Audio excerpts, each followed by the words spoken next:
کائنات کے اندر دو قسم کے نظام رائج ہیں، دو طرح کے نظام ہیں۔ ایک وہ نظام جو ہم اپنی آنکھوں سے دیکھتے ہیں، اور ایک وہ نظام جسے قدرت کا غیبی نظام کہا جاتا ہے۔ یعنی ایک ظاہری نظام ہے اور ایک باطنی نظام ہے، اور جو قدرت کا غیبی نظام کائنات میں رائج ہے وہ ہمارے ظاہری اعمال کے نتیجے میں مرتب ہوتا ہے۔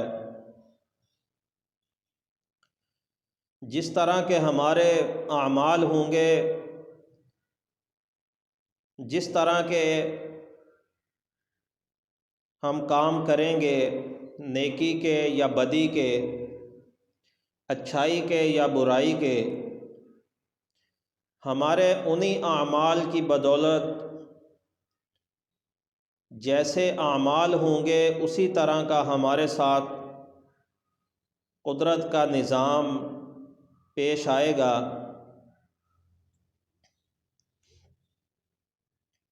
تو ہمارے جو اعمال ہیں، جو عام طور پر یہ بات ہم نہیں سمجھتے،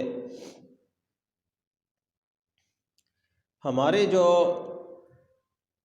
ظاہری اعمال ہیں، ظاہری کام ہیں، یہ جو ہمارے ساتھ قدرت کا نظام چل رہا ہے، ہواؤں کا نظام ہے، بارشوں کا نظام ہے، سردی اور گرمی کا ایک نظام ہے،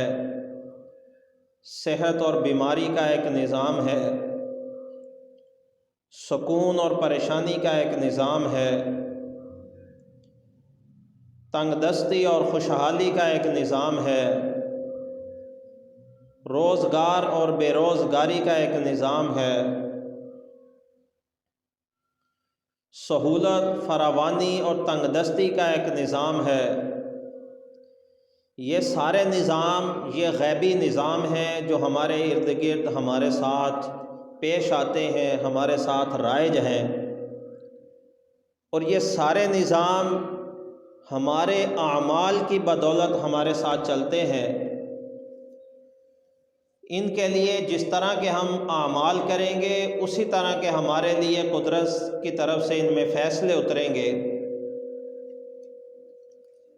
اور یہ بات قرآن اور احادیث دونوں کے اندر بڑی صراحت کے ساتھ اور بڑی وضاحت کے ساتھ موجود ہے۔ قرآن تو کہتا ہے کہ یہ جو خشکی اور تری میں فساد ہے، بما کسبت ایدی الناس، یہ تمہارے اپنے ہاتھوں کی کمائی ہے، یہ تمہارے اپنے اعمال کا نتیجہ ہے۔ اسی طرح حدیث کے اندر بھی، قرآن کریم میں اور بھی بہت ساری جگہ پر ہمارے اعمال کے ساتھ پیش آنے والے قدرت کے نظام کا تذکرہ ہے، اور احادیث کے اندر بھی بڑی صراحت کے ساتھ، بڑی کثرت کے ساتھ اور بڑی وضاحت کے ساتھ یہ بات ملتی ہے کہ جس طرح کے تمہارے اعمال ہوں گے اسی طرح کے قدرت کی طرف سے فیصلے آئیں گے، اسی طرح کے تمہارے ساتھ نظام اترے گا۔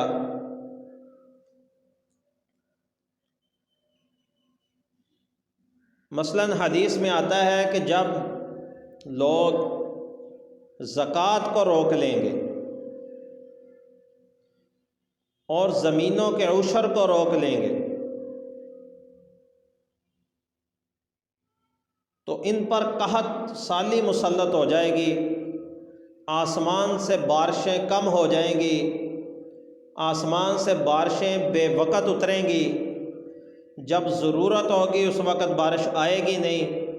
جب ضرورت نہیں ہوگی اس وقت بارش آئے گی۔ اسی طرح ایک جگہ پر اللہ کے نبی کا ارشاد ہے ایک حدیث میں کہ میری امت جب گالی گلوچ کرنے لگ جائے گی،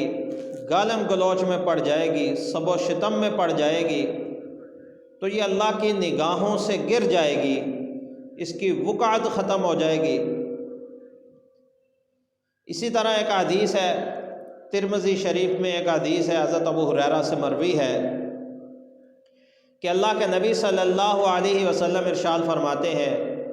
حدیث قدسی بیان فرمائی کہ اللہ رب العزت کا ارشاد ہے، کیا میرے بندے تو اپنے آپ کو میری عبادت کے لیے فارغ کر لے، تو میری عبادت کے لیے یکسو ہو جا، میری بندگی کے لیے فارغ ہو جا، تو اس کے نتیجے میں تیرے سینے کو غموں سے، تفکرات سے، مشغولیت سے نجات دے دوں گا اور اسے بے نیازی سے بھر دوں گا، بے نیاز کر دوں گا اور تیری محتاجی کو دور کر دوں گا۔ اور اگر تو ایسا نہیں کرے گا، یعنی اپنے آپ کو اللہ پاک ارشاد فرماتے ہیں کہ اے میرے بندے، اگر اے ابن آدم، اگر تو میری عبادت کے لیے اپنے آپ کو فارغ نہیں کرے گا، اگر تو میری عبادت کے لیے یکسو نہیں ہوگا، تو پھر میں تیرے سینے کو، تیرے دل کو تفکرات سے، غموں سے، مشغولیتوں سے بھر دوں گا اور تیرے فقر کو، تیری محتاجی کو کبھی دور نہیں کروں گا۔ تو یہ احادیث اور یہ ساری باتیں اس بات پر شاہد ہیں کہ ہمارے جو ظاہری اعمال ہیں، جو ہم نیکی کے یا بدی کے، برائی کے یا اچھائی کے جو ہم کام کرتے ہیں، وہ سارے کام، وہ سارے اعمال ہمارے نظام کے ساتھ، اللہ پاک کے غیبی نظام کے ساتھ جڑے ہوئے ہیں۔ تو جیسے اعمال ہوں گے ویسے فیصلے آئیں گے، جیسے زمین والوں کے اعمال اوپر جائیں گے ویسے اوپر سے ان کے لیے زمین پر فیصلے اتریں گے۔ یہ اللہ پاک کا نظام ہے۔ تو آج ہم اپنے اعمال کی طرف توجہ نہیں کرتے، ہم اپنی زندگیوں کی طرف توجہ نہیں کرتے، ہم اپنے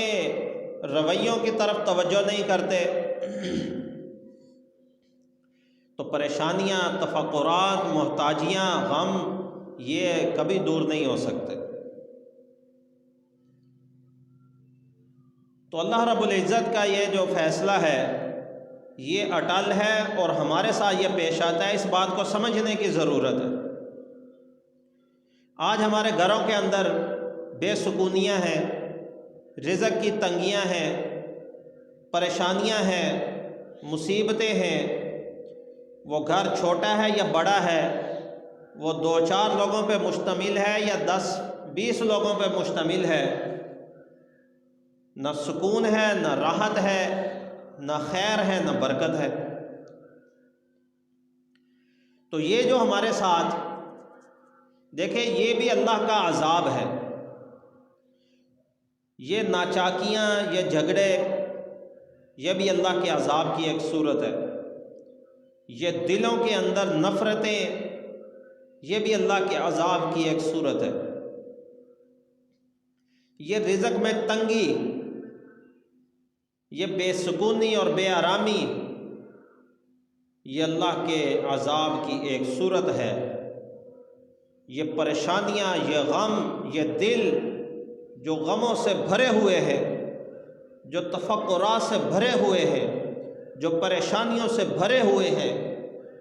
یہ پریشانیاں جو دلوں کو لاحق ہیں، یہ غم، یہ کبھی ہمیں پیسہ ڈراتا ہے، کبھی ہمیں روزی ڈراتی ہے، کبھی آٹے کا غم ہمیں ستا رہا ہے، کبھی گھر کے اندر سبزی کا غم ہمیں ستا رہا ہے، کبھی گھر کے اخراجات کا غم ہمیں ستا رہا ہے، کبھی بچوں کے اخراجات کے غم ہمیں ستا رہے ہیں، کبھی بیوی کے اخراجات کے غم ہمیں ستا رہے ہیں، کبھی یہ غم ستا رہا ہے، کبھی وہ غم ستا رہا ہے، کبھی یہ خرچہ نکل آیا، اب یہ خرچہ نکل آیا، اب یہ اخراجات سامنے آ گئے، اب یہ اخراجات سامنے آ گئے، رات دن یہی گھروں میں پریشانی ہے، رات دن یہی رونے دھونے گھروں کے اندر لگے ہوئے۔ تو یہ بھی اللہ کے عذاب کی ایک صورت ہے۔ بیماریوں نے ڈیرے ڈالے ہوئے، بڑے بھی بیمار، چھوٹے بھی بیمار، ماں باپ بھی بیمار، اولاد بھی بیمار، بیماریاں، اور پھر ایسی ایسی بیماریاں کہ ان کے نام بھی نہیں پتہ، ایسی ایسی بیماریاں کہ سمجھ میں نہیں آتی، یہ بھی اللہ کے عذاب کی ایک صورت ہے۔ ظالم حکمران، کرپٹ حکمران، یہ بھی اللہ کے عذاب کی صورت ہے۔ تو یہ سارا نظام جو آج ہمارے خلاف ہے اور جس سے ہم الجھ رہے ہیں، یہ اس وقت تک درست نہیں ہو سکتا، یہ اس وقت تک صحیح نہیں ہو سکتا، یہ اس وقت تک بہتر نہیں ہو سکتا جب تک کہ ہم اپنے اللہ کو راضی نہیں کریں گے، جب تک ہم اپنے اعمال کو درست نہیں کریں گے، اس وقت تک ہمارے ساتھ یہ نظام بھی درست نہیں ہو سکتا۔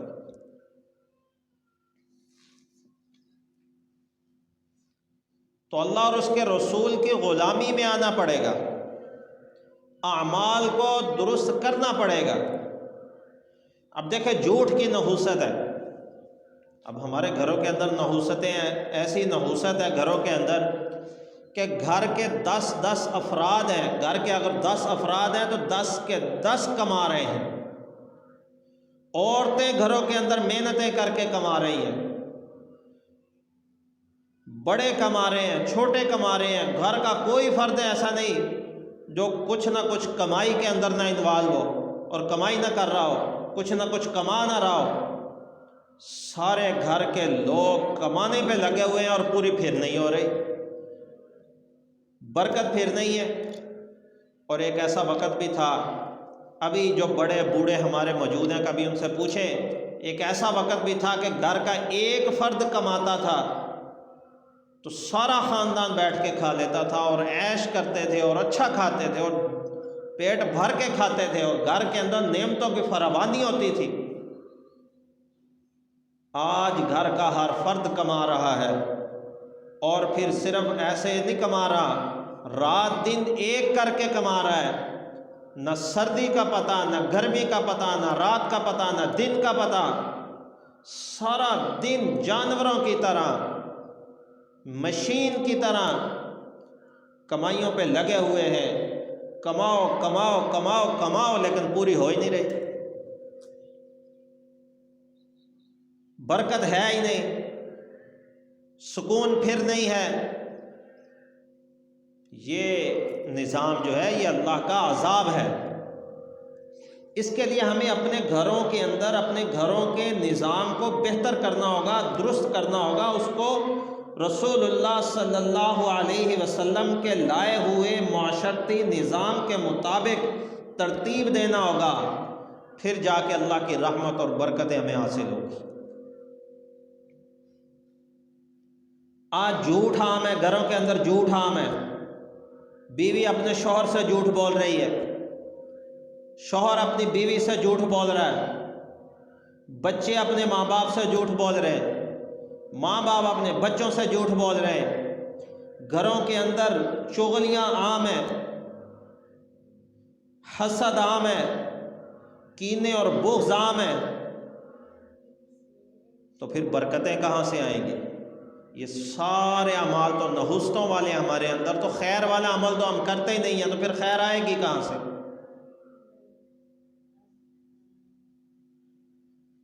قرآن کریم کی تلاوت ہمارے گھروں میں نہیں۔ اب آپ سارے لوگ اس بات پہ تھوڑی دیر، ابھی اس بات پہ تھوڑی دیر کے لیے سوچیں اور ذرا فوراً اس بات پر ذہن کو حاضر کریں کہ آج گھروں کے اندر، کہ آج ہر کوئی اس بات کو سوچے کہ آج اس کے گھر کے اندر قرآن پاک کو کھلے ہوئے کتنی دیر ہو گئی ہے۔ پھر یہ بھی سوچ لیں کہ گھر کے اندر قرآن پڑھا ہوا کہاں ہے، رکھا کہاں تھا۔ تلاوت ہم نہ کریں، نماز ہم نہ پڑھیں، جھوٹ ہم نہ چھوڑیں، غیبت اور چغلیاں ہم نہ چھوڑیں، لڑائی جھگڑے ہم نہ چھوڑیں، تو پھر خیر اور برکت کہاں سے آئے گی؟ آج قرآن کو گھر میں کھولے ہوئے کتنی دیر ہو گئی ہے، ذرا سارے سوچیں تھوڑی دیر کے لیے۔ آج قرآن کو کھول کے پڑھے ہوئے کتنی دیر ہو گئی ہے، نماز کو پڑھے ہوئے کتنی دیر ہو گئی ہے، کون سا ایسا دن یاد کریں جس دن 5 نمازیں پوری پڑھی ہوں دن میں؟ اگر نماز پڑھتے بھی ہیں تو ہمارے ہاں یہ ہوتا ہے کہ صبح فجر کی نماز پڑھ لی اور پھر سارا دن پتہ ہی نہیں کہ نماز بھی پڑھنی ہے کہ نہیں پڑھنی۔ جیسے فجر کی نماز فرض ہے تو باقی نمازیں بھی تو فرض ہیں۔ تو نماز ہم پڑھتے نہیں ہیں، قرآن کی تلاوت ہم کرتے نہیں ہیں، برائیوں سے اجتناب ہم کرتے نہیں ہیں، تو پھر برکت تو نہیں آئے گی، پھر تو زحمت ہی آئے گی، پھر تو اللہ کی طرف سے ہمارے لیے جو فیصلے آئیں گے وہ ہمارے خلاف ہی آئیں گے۔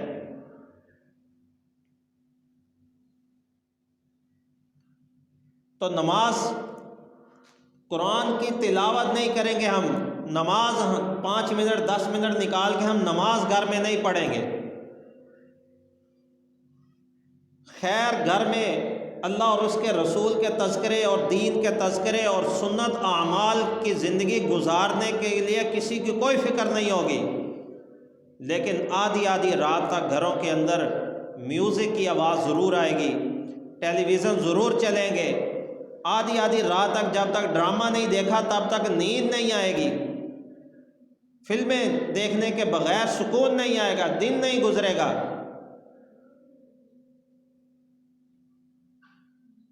برائی کے لیے ہمارے پاس وقت بھی ہے، ہمت بھی ہے، سارا کچھ ہے، لیکن نیکی کرنے کے لیے کچھ بھی نہیں ہے۔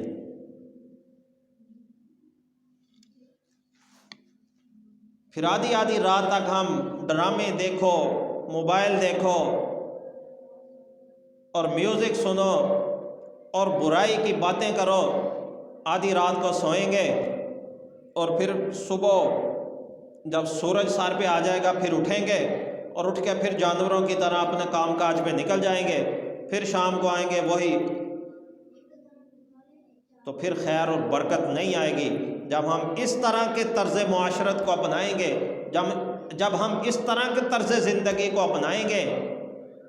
تو پھر یاد رکھیے کسی کو ہمارا رزق روکنے کے لیے،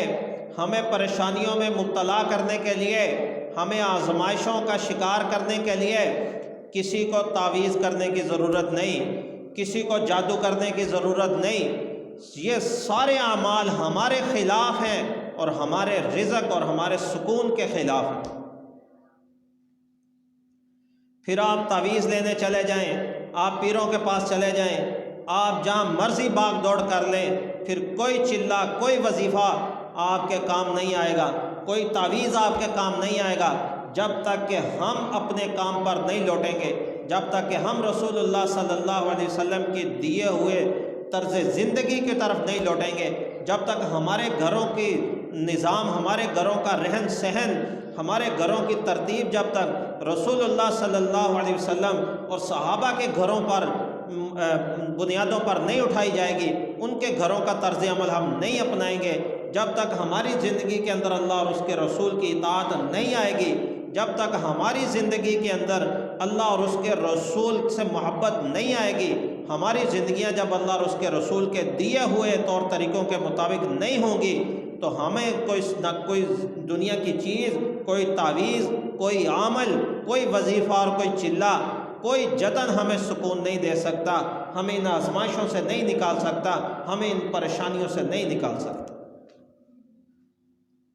ظہر الفساد فی البر والبحر بما کسبت ایدی الناس، یہ جو خشکی اور تری کے فساد ہیں، یہ جو آج جگہ جگہ ہنگامے برپا ہیں، یہ جو آج گھر گھر پریشانیوں کے طوفان ہیں، یہ جو بیماریوں کے طوفان ہیں، یہ جو ہر کوئی الجھ رہا ہے، ہر کوئی پریشان ہے، تفکرات اور غم کا عذاب ہے، بما کسبت ایدی الناس، یہ ہمارے اپنے ہاتھوں کی کمائی ہے، یہ ہمارے اپنے اعمال کا نتیجہ ہے۔ تھوڑے کے اندر بھی گزارا ہو سکتا ہے، تھوڑے کے اندر بھی خوشحالی آ سکتی ہے، لیکن وہ خوشحالی دیکھیں، وہ برکت جو تھوڑے کے اندر سارے کام ہو جائیں، یہ برکت ہوتی ہے۔ اور یہ برکت کیسے آئے گی؟ جب ہم برکت والے کام کریں گے۔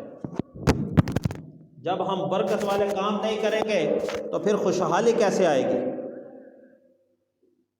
جیسے میں نے حدیث ذکر کی ہے، ترمذی شریف کی حدیث، بڑے واضح الفاظ ہیں، حدیث قدسی ہے اور اللہ پاک کے الفاظ ہیں۔ اس حدیث کو اگر آپ نے سمجھ لیا ہے تو ساری زندگی کے غم اور پریشانیاں آپ کے دور ہو سکتے ہیں۔ کہ اللہ پاک نے فرمایا کہ اگر اے ابن آدم، اگر تو میری عبادت کے لیے اپنے آپ کو فارغ کر لے گا، نماز کا وقت آیا تو سارے کام چھوڑ کے نماز، روزے آ گئے تو پھر بیماری کے بہانے نہیں، مزدوریوں کے بہانے نہیں، کام کاج کے بہانے نہیں، پھر روزے آ گئے ہیں تو اللہ کا حکم آ گیا ہے، پھر جو مرضی ہو جائے روزے رکھنے۔ زکوٰۃ فرض ہو گئی ہے تو پھر ہیلے بہانے کر کے زکوٰۃ سے جان نہیں چھڑانی، پھر اللہ کا حکم آ گیا ہے، اس کو ادا کرنا ہے۔ صدقہ خیرات ہیں۔ پھر عبادت کا مطلب صرف یہ نہیں ہے کہ آپ 5 وقت نماز پڑھ لیں، اگر جیب میں پیسے ہیں تو حج کر لیں، زکوٰۃ دے لیں اور روزہ رکھ لیں، یہ 4-5 بس یہی دین ہے اور یہی عبادت ہے، اس کے علاوہ باقی زندگی میں عبادت نہیں، اسی کو ہم عبادت سمجھتے ہیں؟ نہیں، زندگی کے ہر قدم پر جہاں پر اللہ کا حکم متوجہ ہو گیا، وہاں اپنے دل کی خواہش کو روک کر اللہ کے حکم کو پورا کرنا، یہ عبادت ہے، یہ بندگی۔ اللہ کا حکم ہے کہ زنا سے بچو، صرف زنا سے نہ بچو، زنا کے راستوں سے بھی بچو۔ فواحش، زنا کے راستوں سے بھی بچو۔ قرآن کریم میں یہ نہیں کہا گیا کہ زنا نہ کرو، بلکہ یہ فرمایا گیا ہے کہ فواحش سے بچو، زنا کے راستوں سے بچو۔ اب اللہ کا حکم ہے، اب ایک طرف دل کی خواہش ہے، ایک طرف اللہ کا حکم ہے۔ اب یہاں پر دیکھنا ہے کہ میں اللہ کے حکم کو پورا کر رہا ہوں یا اپنے دل کی خواہش کو پورا کر رہا ہوں۔ جب گناہ سامنے ہوتا ہے تو اس کی لذت میں ہم اندھے ہو جاتے ہیں اور ہم اس گناہ کو کہتے ہیں کہ کچھ نہیں ہوتا، دیکھا جائے گا، گناہ کر دیتے ہیں۔ اور جب اللہ کی طرف سے اس گناہ کی وجہ سے مصائب آتے ہیں، مصیبتیں آتی ہیں، پریشانیاں آتی ہیں، تو پھر ہم روتے ہیں، پیٹتے ہیں، بھاگتے ہیں، پھر وظیفے کرو، پھر تعویذ کرو، پھر پریشانیاں، پھر روتے ہیں کہ یہ ہو گیا، وہ ہو گیا۔ تو جب تک اعمال درست نہیں ہوں گے، دیکھیں ہماری زندگیوں سے جب تک زنا نہیں نکلے گا، آج زنا کتنا عام ہو گیا ہے، جہاں زنا ہوتا ہے وہاں رزق نہیں آتا، رزق ہو بھی تو رزق نہیں ہوتا، برکت نہیں ہوتی، سکون نہیں ہوتا، وہاں ایسی بیماریاں اور ایسے مصائب اور پریشانیاں ہوتی ہیں کہ پیسہ اور دولت کے باوجود زندگی عذاب ہو جاتی ہے۔ آج زنا معاشرے میں کس قدر عام ہو گیا ہے، کیوں ہم یہ نہیں سوچتے کہ ہمیں اللہ نے اس سے منع کیا ہے، اس سے بچنا ہے؟ آج ہر بندہ زنا کی تلاش میں ہے۔ یہ غیر محرم عورتوں سے بات چیت، یہ بھی زنا کا راستہ ہے۔ یہ گرل فرینڈ، یہ یار بیلی، یہ عورتوں اور مردوں کا آپس میں ناجائز حرام تعلق، غیر محرموں کے ساتھ تعلق، یہ زنا کے راستے ہیں۔ ہماری آنکھیں زنا کر رہی ہیں، کان زنا کر رہے ہیں، زبانیں زنا کر رہی ہیں، ہمارے دل اور دماغ رات دن زنا میں لگے ہوئے، تو پھر خیر اور برکت تو ہم نے خود روکی ہوئی ہے۔ تو جب بندے کا معاملہ اللہ کے ساتھ درست ہو جائے گا تو اللہ کا معاملہ اپنے بندے کے ساتھ بھی درست ہو جائے گا۔ تو یہ جو آج ہم توہمات کا شکار ہیں، ہر بندہ پریشان ہے کہ مجھے پتہ نہیں کسی نے تعویذ کر دیا، مجھے کسی نے یوں کر دیا، مجھے کسی نے یوں کر دیا، کسی نے کچھ نہیں کیا اور نہ کوئی کسی کا رزق روک سکتا ہے۔ ہم نے اپنے رزق میں تنگیاں اور ہم نے اپنی زندگی میں پریشانیاں اپنے اعمال کی وجہ سے خود خریدی ہوئی ہیں۔ یہ جو اللہ کے نیک بندے ہوتے ہیں، یہ جو اللہ اور اس کے رسول کی بندگی میں اور اطاعت میں ایک پاکیزہ زندگی گزار رہے ہوتے ہیں، ان پر نہ کوئی جادو کرتا ہے، نہ ان پر کوئی تعویذ کرتا ہے، ان کے پاس ان کی زندگی بھی پرسکون ہوتی ہے، وہ خوشحال بھی ہوتے ہیں، ان کی عزت بھی ہوتی ہے، ان کے پاس رزق بھی وافر ہوتا ہے، ان کو کوئی اس طرح کی پریشانیاں نہیں ہوتی جو آج ہمیں، ان کو رزق کا غم بھی نہیں ہوتا۔ یہ بہت بڑا غم ہے۔ اللہ پاک ارشاد فرماتے ہیں حدیث قدسی میں کہ اگر تو میری عبادت کے لیے اپنے آپ کو فارغ نہیں کرے گا تو پھر میں تیرے دل کو مشغولیت سے، تفکرات سے، پریشانیوں سے بھر دوں گا، اور میں تیرے فقر کو، تیری محتاجی کو کبھی دور نہیں کروں۔ تو یہ جو آج ہمیں تفکرات ہیں، یہ محتاجیاں ہیں، یہ پریشانیاں ہیں، یہ فقر ڈراتا ہے ہمیں، یہ غربت ڈراتی ہے ہمیں، یہ آٹا چینی اور روٹی اور یہ گھی کی پریشانیاں رات دن ہمیں ستا رہی ہیں، یہ ہمیں اللہ کے عذاب کا سامنا ہے۔ تو ان عذابوں سے، ان پریشانیوں سے نکل کر اگر آپ چاہتے ہیں کہ زندگی میں سکون اور راحت نصیب ہو جائے، رزق میں برکت ہو جائے، تھوڑا بھی کمائیں تو سارے کام پورے ہو جائیں، رزق میں برکت ہو جائے، گھروں میں سکون ہو جائے، اولادیں نیک ہو جائیں، اور زندگیوں کے اندر راحت اور امن لوٹ آئے، گھروں کے اندر خوشحالیاں لوٹ آئیں، تو پھر اس کے لیے ہمیں اپنے آپ کو اللہ کی عبادت کے لیے فارغ کرنا ہوگا، ہمیں اپنے آپ کو اللہ کے حوالے کرنا ہوگا، اللہ کے احکامات کو پورا کرنا ہوگا۔ اس کے لیے گھروں کے اندر قرآن پاک پڑھیں، خود بھی گھروں کے اندر پڑھیں بیٹھ کر، بچوں کو بھی کہیں وہ آپ کو دیکھ کر قرآن کی تلاوت کریں، روز اللہ کے قرآن کو صبح شام گھروں کے اندر کھولیں، اپنے گھروں کے اندر نمازوں کا رواج ڈالیں، اپنے بچوں کو، اپنی بیوی کو، اپنے بچوں کو نمازیں سکھائیں، ان کو پابند کریں کہ گھروں کے اندر مصلی بچھاؤ اور نماز پڑھو کہ اللہ کی رحمت آئے۔ اللہ کے نبی نے فرمایا کہ اپنے گھروں کے اندر بھی نماز پڑھا کرو، انہیں قبرستان نہ بناؤ۔ تو گھروں کے اندر نماز پڑھو، تلاوت کرو، اور پھر گھروں کے اندر چغلیوں سے بچو، غیبتوں سے بچو، جھوٹ بولنے سے بچو، حرام کمانے سے بچو، سود کے پیسے گھر میں لا کے بچوں کو کھلانے سے بچو۔ سود کے بارے میں جیسے میں نے عرض کیا نا کہ ایک ظاہری نظام ہے، ایک باطنی نظام ہے، جو ہم ظاہر میں اعمال کرتے ہیں وہ باطن کے نظام کو ہمارے ساتھ اسی طرح پھر وہ ترتیب دیتا ہے ہمارے ظاہر کے اعمال۔ تو جیسے سود آتا ہے تو اللہ کہتا ہے جو سود والے کے ساتھ میرا اعلان جنگ ہے، تو اب اللہ پاک اعلان جنگ کا یہ مطلب تو نہیں ہے کہ وہ فوجیں لے کے اللہ میدان میں آ جائے گا کہ اب میں نے تمہارے ساتھ لڑنا ہے، چلو لڑو۔ اعلان جنگ کا کیا مطلب ہے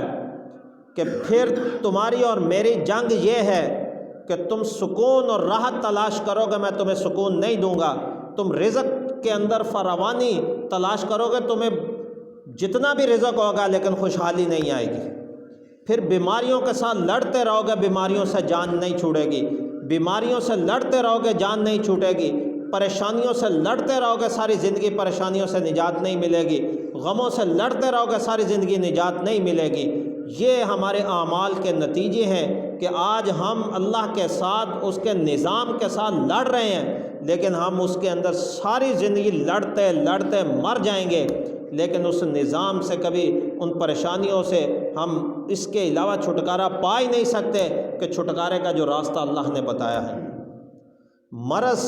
موجود ہے لیکن ہم اس کا علاج نہیں کرتے، اور افسوس اس پر یہ ہے کہ ہمیں اپنے مرض کا احساس بھی نہیں ہے کہ ہم جن پریشانیوں، مصائب اور مشکلات کا، جن تفکرات اور غموں کا اور دل کی بے چینی اور بے سکونی کا شکار ہیں، جن ہم بے برکتیوں کا شکار ہیں، یہ سارے اللہ کے عذاب ہم پر کیوں آئے ہیں، ہمیں اس کا بھی احساس نہیں۔